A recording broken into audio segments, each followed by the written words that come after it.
Hey Hattiesburg, it's Toby Barker. Thanks for joining us for this COVID-19 and city news briefing for Monday, May 3rd. We'll start with today's numbers. These are system-wide numbers for both Forrest General and Merit Health Wesley. We have 11 people in the hospital who are COVID positive. That's right at where we've been over the last 2 weeks. And of those 11, we have 3 patients in the ICU, which is slightly under where we've been for the last 14 days. Our hospitalizations continue to stay in a low double digits, high single digits type setting. And those are positive developments that we're maintaining that trend. 500 new cases reported today with 8 new deaths. We've had several deaths since our last briefing in our 2 counties, but totals to date 150 in Forrest County and 86 in Lamar County. New positive cases reported today were 3 in Forrest County and 3 in Lamar. And totals to date since this began, 7,629 total infections in Forrest County and 6,200 total infections in Lamar County. Our 5-day average, both Forrest and Lamar counties are in the low single digits in terms of new cases, which is a positive sign for us. Inside 14 days, this is the number of people who have received their positive test result in the last 2 weeks. It gives you an idea of how many active cases you could have in your community, and right now that number stands at 75 in Forrest County and then 54 in Lamar County. That number, since about the first week of April, as vaccines became more readily available, that number has stayed relatively low, under 200, over the last couple of weeks. Compared to a week ago, last Monday we had 85 inside 14 day in Forrest County. That number is now at 75. We're down by 9. Lamar County down to 54, and metro area wide now at 129. Hospitalizations, the exact same as last week, 11 acute and 3 in the ICU. Our goals continue to be protecting the vulnerable, preventing the overrun of the healthcare system by slowing the spread, and of course prioritizing public health while allowing the private sector to go forward and operate. Just want to give you some numbers on where we are in terms of total area of the population who's been vaccinated.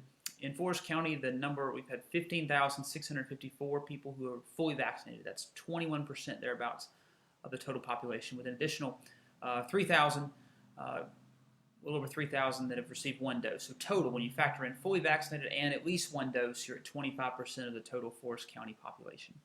In Lamar County, that number is at 19,720 people who have received both doses, or they're 31%.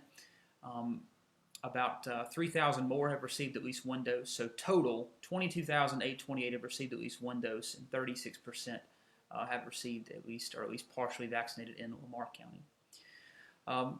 With that said, hundreds of first dose appointments go unfilled every day at any of the facilities that are giving them. This is concerning that demand has gone down because every Mississippian over the age of 16 is now eligible to get a vaccine. And the fact that we have seen our hospitalization numbers continue to drop and get to the point where they're in the high double digits, low single digits, is a positive development. However, we can do better if more of us will go and encourage our neighbors and friends to get their vaccine as well. Because our current mask order expires at 5 p.m. on May the 15th. And what that means is that we did that so that you could get Southern Miss and William Carey through their semester and trimesters, respectively, and commencement ceremonies, and really to allow everyone a chance to get a vaccine. Because for a while there, we kept the mask order because there was such demand that there weren't a lot of open appointments. But that's not the case anymore. And so really, this is your opportunity, if you haven't received a vaccine, to go ahead and get it before that mask order expires. Because what we said is, on May 15th, if hospitalization numbers are still low and active cases are still low, we're going to not renew and phase out that mask requirement. And we're on track to do that. But we know there is still a large portion of both Forrest and Lamar counties who have not received their vaccine yet. So I encourage you to do that before this mask order expires. And there are plenty of places for you to get that. You can go to Lake Terrace, covidvaccine.umc.edu, Hattiesburg Clinic through your IRIS account, Walmart, Sam's, Winn-Dixie, lots of places have the vaccine now. Hundreds of first dose appointments go unfilled every day. So please do your part. Do your part not only for yourself and your family, for those around you, and get your vaccine.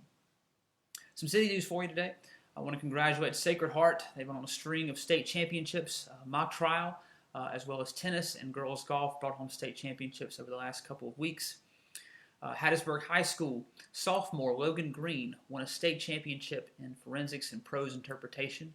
This continues a long legacy of great forensic students under Scott Waldrop and people who and all of his volunteer staff. We also want to wish the women's soccer team from William Carey best of luck tonight. They are in the national championship game for NAIA against Kaiser. We wish them the best of luck in bringing home a second second national championship in the last few years. Today we also released the 2-year report of YourPennyAtWork.com. It was about this time in 2019 that 81% of our citizens voted for this 1% Parks and Recreation tax on restaurants and hotel-motel. You can see the totals here of what that tax has brought in each calendar year, but if you really want to take a dive into what that has produced in terms of parks projects and what projects are underway now, which ones are coming next, you can go to YourPennyAtWork.com and pull and find that entire report. And finally, our act of courage. Last week, we laid to rest and mourned the loss of Tony Stanley. Tony Stanley lost his battle to COVID, which he fought valiantly over the course of several weeks.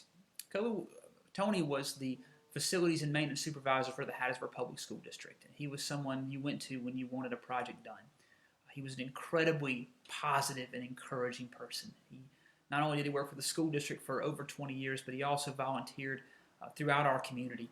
And he was just someone who was just a positive person who always had a kind thing to say, introduced people as his friend, and we're going to miss him. And this photo right here that I'm showing was taken the morning of the Hawkins Gym fire. He was one of the first people on campus at that time, and we will certainly miss him, and we send our deepest condolences to his family.